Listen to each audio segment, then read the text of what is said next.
But they're very, very, very rarely ever taking the time to go in and clean all the ligament that still resides inside the bone. So in this situation, what I'm showing is the place where the ligament used to be. And I'm doing it in green because it's meant to represent infection. So this wisdom tooth that used to sit in this area was pulled, and the ligament was left down in the bone. What happens is the bone on this side of the ligament can't get on this side of the ligament. It's like a wall. Bone can build in our bodies, and it builds like this. One cell next to it, next to it, next to it. Builds one cell at a time. So when you have a ligament that's left down in that area, bone cannot fill in that space that the root of the tooth used to house.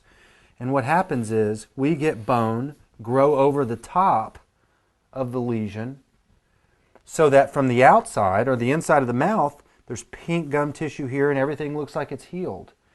In reality, what we have with cavitation osteonecrosis is that we have an area left inside the jawbone that continues to house all of the anaerobic bacteria and toxins that resided in the tooth or the root canal.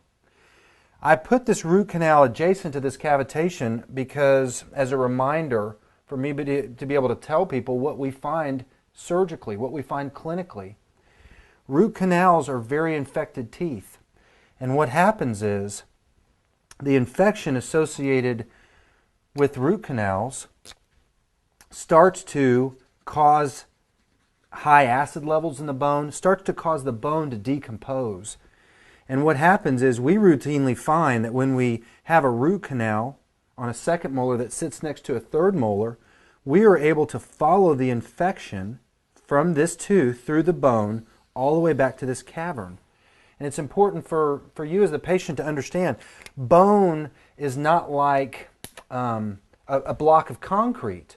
It's porous, and there's medullary spaces, and it's very easy for bacteria and infection to travel through bone. We are interested at Transcendental Health in these cavitations, not because we love to cut, and do surgery. We're interested in them because they house very, very, very toxic bacteria. I know this to be true because I've done the pathology research myself. We routinely send in samples of blood to Dental DNA in Colorado to examine the contents of these cavitations. What we find is almost indescribable. We find incredibly high levels of very toxic anaerobes. We find bacteria that we can't find anyplace else hardly on the planet. We find fungus, we find viruses, we find pieces of metals. It's almost like the body in its wisdom looks at these low blood supply, dead bone areas as places where it can store unhealthy things. So the toxicity associated with cavitations is very, very, very high. And we believe that in order for a patient to try to achieve and maintain optimal health, cavitation lesions need to be identified and treated. The purpose in trying to treat a cavitation is to get this area to refill in with bone. And again, there's different ways that people will try to approach this. We support protocols of the people in our time who've had the best results. We follow the Huggins protocol when it comes to cavitation surgery. With our surgery, basically what we're doing is we are accessing the bone through the gum tissue very close to where this cavitation lesion is. And then it doesn't take a whole lot of work after that. You can tell when you look at the bone, or if you barely put pressure on the bone caves in. It's like Indiana Jones or something. You're looking for a secret room and you just open a little door and there's a massive vault. That's what it's like when you see these cavitations. I've seen cavitations that were as big as my thumb.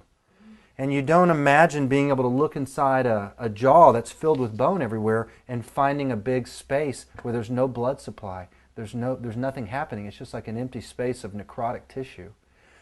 So we access these areas and we go in and we surgically curette or debride out the dead bone. As you do that, you start to get past where the infection is, back into healthy bone. And then you see the body start to bleed into the area. And it's a wonderful thing. And just like we do when we remove a root canal procedure, we sit and we observe and we honor and we get behind the body's wisdom in this process. We open that area and it bleeds and the body purges and the body purges. And then when the body decides that the purging is stopped, it starts to clot. And that's how we try to support the body. We suture these things up so nothing about that cavitation is exposed to the oral cavity. And we support people nutritionally and therapeutically through the process of healing. And you see the cavitations, that means the hollow spaces in the jawbone. What can we find inside the jawbone? We found fatty, degenerative marrow and spongial bone. It's totally soft, it's yellow, it's fatty, degenerated.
And of course, what I didn't realize when I got into this that this was supposed to be a religious movement. You have to believe in Nico or not believe in Nico, and it's kind of silly because ischemic bone diseases have, in the past 30 years, come into their own. They're well established. They're responsible for a large amount of surgery and replacement of hips and knees.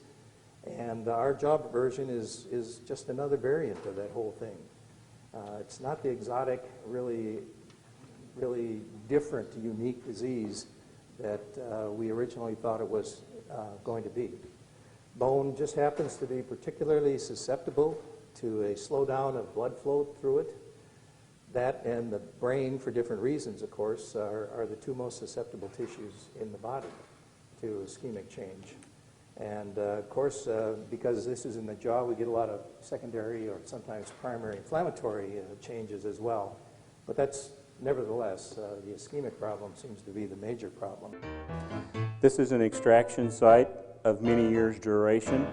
Do y'all still see the lamina dura of the bicuspid and molar? That's not normal. Many of my colleagues and some of the oral surgeons that I've sent x-rays to for 30 years in my practice would tell me that that's normal. Here's underneath a ponic where you can see a radiolucency and some calcifications down in there. Radiolucencies in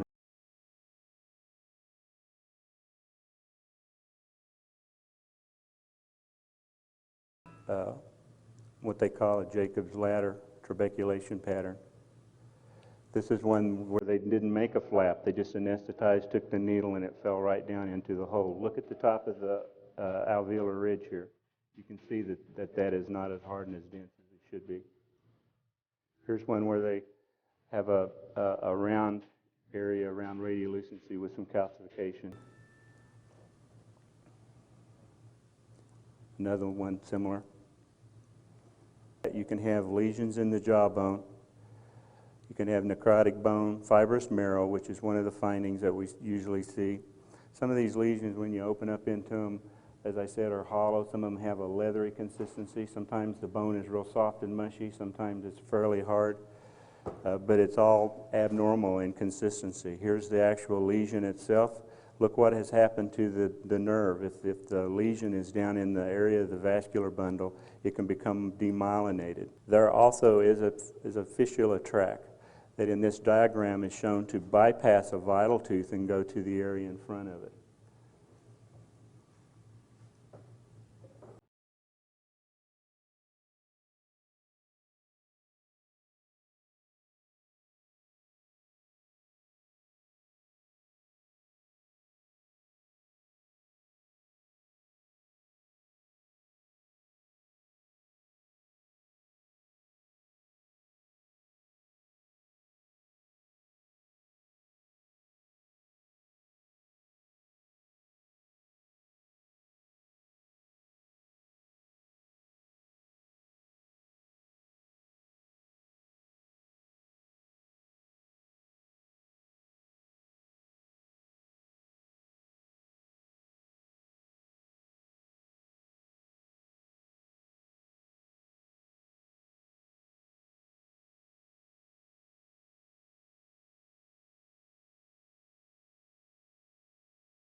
The one thing I didn't get a good picture of before I did this was when we took it back, out here, you can see a red dot there. There were red dots all the way around. And all I did was cut and connect the red dots. That's really important when you're doing a lower, is connect the red dots.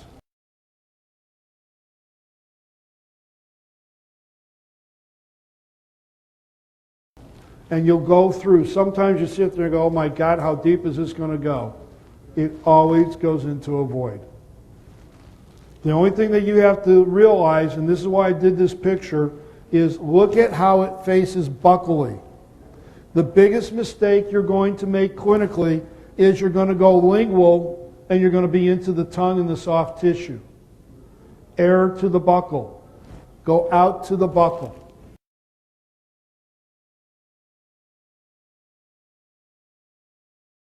Remember, do not exit on the lingual plate when entering the third molar area.